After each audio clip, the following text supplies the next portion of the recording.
Section 3.7, graphing linear inequalities, not equation, in two variables, not one variable, correct?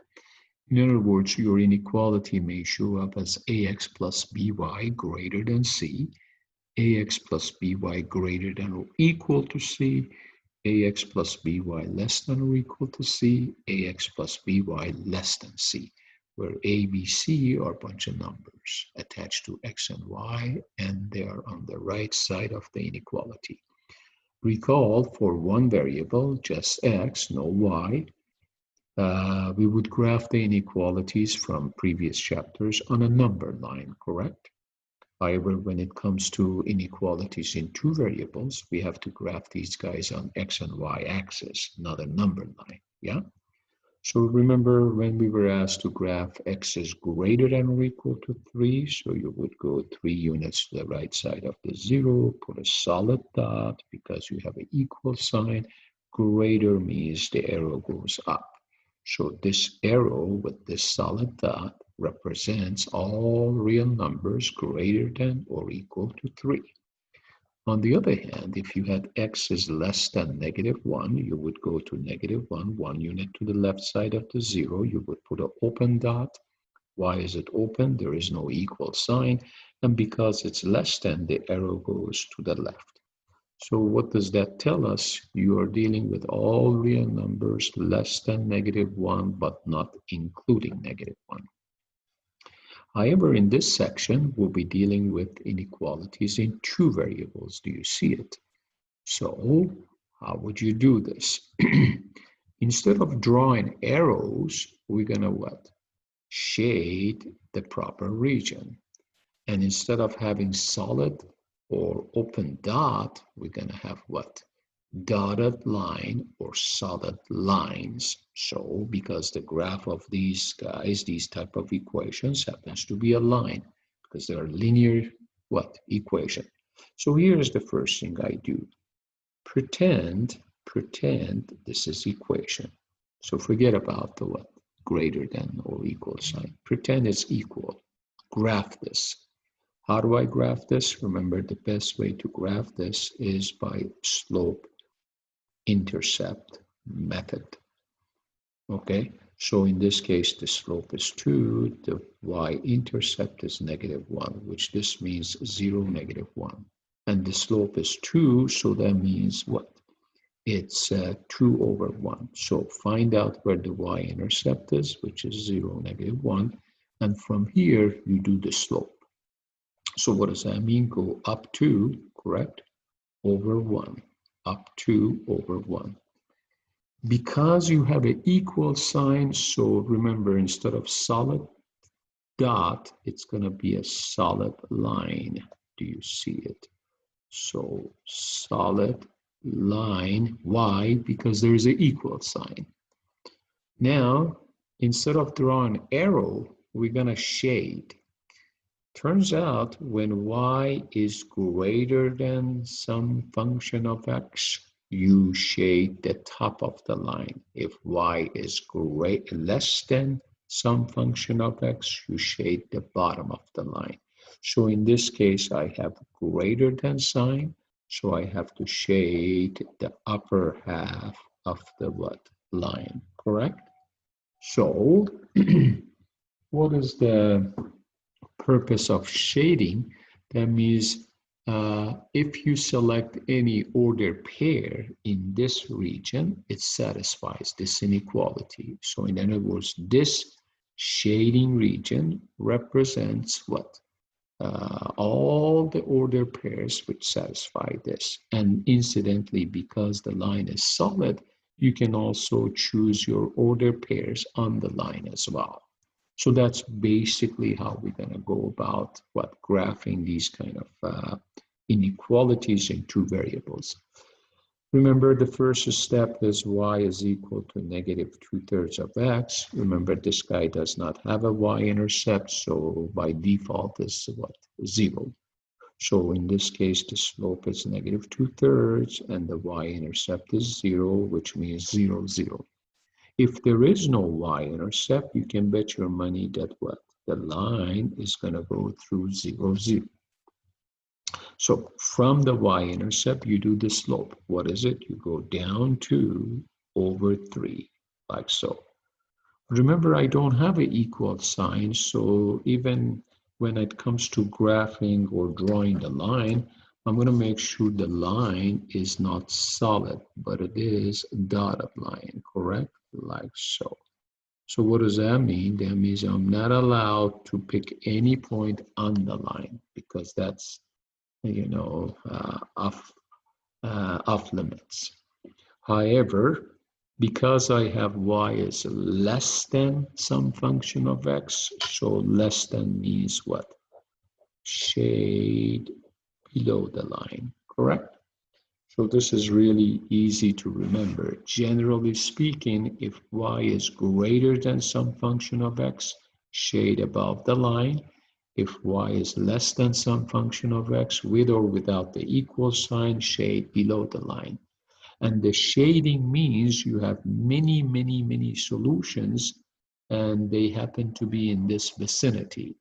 So that means any order pair you select here will satisfy this inequality. So that's the purpose of this section. So let's do a few more, and then that should be the end of this section. Remember, step 1 was what? Pretend you have an equation. Okay, now we have a step 2 here, which we didn't have this step in previous example. Make sure you put what? 2x plus 3y equals 6 into what? Slope intercept form. You know what that is, don't you? That's like y is equal to mx plus b. In other words, make sure you solve for y first. So what I'm going to do is subtract 2x from each side. So I'm going to get 3y is equal to negative 2x plus 6. Then I'm going to divide everyone all the way across by 3. I'm going to get y is equal to negative 2/3 of x plus 2. Graph this line. I like this method because it's the fastest and most accurate way of graphing a line, so-called slope-intercept method. So slope is negative 2/3 and the y-intercept is positive 2. Remember what positive 2 is. That means 0, 2. Okay, so go up 2 units. So there goes the y-intercept, correct? From there, you do the slope, which is negative 2 over 3, which means go down 2 over 3. And there goes your second dot. Notice there is no equal sign, so instead of having open dot, we're going to have what? Dotted line. Okay. So now, remember we were supposed to what? Solve for y, which we did. So y came up what? Greater than, what was it? Negative 2/3 of x plus 2, correct? Is that right? Because I divided both, I subtracted what? Both sides of this inequality by 2x. Then I divided both sides by 3. That didn't change the inequality sign. So what I'm going to do, because it's greater, so I'm going to shade above the line. Do you see it? So keep track of your what? Sign after, not at the beginning, after you solve for y. All right, this guy is in pretty good shape, right? So this guy is what? Step 1, is that right? Is pretend you have an equation. Identify your slope, which is 2/3, and b is equal to 3, which this means what? 0, 3. So go up 3 right here. And from here, you do the slope. That means you go up 2 over 3 because they're both positive. So you go up 2 over 3, you get this point. Notice you have an equal sign. Do you see the equal sign? So instead of solid dot, we're going to have what? Solid line. Is that right? There you go. But don't forget, you have to now what? Remember on number line, we had to draw an arrow. In this case, we have to shade. Remember, y is less than a function of x, so you shade below the line, and we are good to go. Yes? Let me just show you two special graphs, and that should do it for this section of chapter 3. X is greater than or equal to 2. Remember, step 1 is pretend X is equal to 2. Remember, Y is missing. Okay, that doesn't mean it's 0. That just means it could be any real number. So what you do, you go over 2 right here. Because you have an equal sign, can you see it? You draw the line. Remember, when Y is missing, the graph is a what? Vertical line. Yes, so this is a vertical line. You see it. So when X, Y is missing, the graph is a vertical line. It goes up and down. Because I have an equal, so it has to be a what? Solid line. Now it says X is greater than 2. Greater than 2 means to the right side of the 2. So here is the y-axis, here is the x-axis. That's the end of the problem. You see that. Up here you got y is less than -1. So what you do, you pretend y is equal to -1. Graph that. Remember, X is missing. That doesn't mean it's 0. That just means X can be any real number. So what you do, you go to 0, -1. Okay, 1 unit below the x-axis.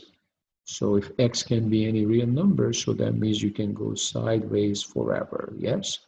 However, there is no equal sign, so this is going to be a what? Dotted line. Okay, dotted line. But that's not enough. What about shading? Well, if X is less than -1, less than -1, we're talking about -2, -3, so it's going to be what? Below the horizontal line. And this guy is called, if you remember, horizontal or flat line. So when Y is missing, the line goes up and down. When X is missing, the line goes sideways. Keep track of whether you have an equal sign or you don't. If you have an equal sign, the line is solid. If you don't have an equal sign, the line is what? Dotted. And before you finish up the problem, make sure you shade the proper region. Thank you.